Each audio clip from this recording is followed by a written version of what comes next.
যদি ভবিষ্যতে কোন রকমের ভোলাতে অনাকাঙ্ক্ষিত ঘটনা ঘটে, এর জন্য ছাত্র জনতা আমার তৌহিদি জনতা দায়ী থাকবে না।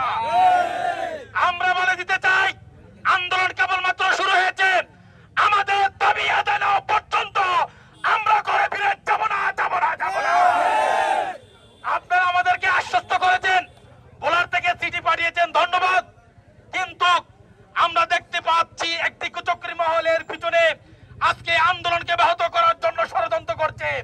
আমি সেদিন বাংলা স্কুলে মনে করেছি, বাংলা স্কুলে মনে করেছি এই ছাত্রদের ত্যাগ, এই আন্দোলনকে যারা দুঃসাৎ করার জন্য চেষ্টা করবে, সেই দালালদেরকে চিহ্নিত করে ভোলার রাজপথে তাদের বিচার করা হবে।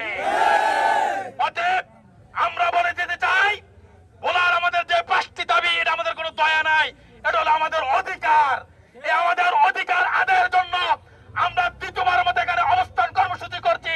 যদি তারপর আমাদের দাবি আদায় না হয়, হরতাল অবরোধ সহ বাংলার ভোলা, শুধু ভোলা নয়, বাংলাদেশকে অচল করতে হবে, বাংলাদেশকে অচল করতে হবে।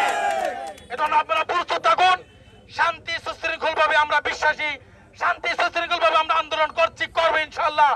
এখানে ভোলার সকল রাজনৈতিক দল, সামাজিক সংগঠন সকলে ঐক্যবদ্ধ ইনশাল্লাহ। এখান থেকে পিছপা হওয়ার কোনো অবকাশ নাই।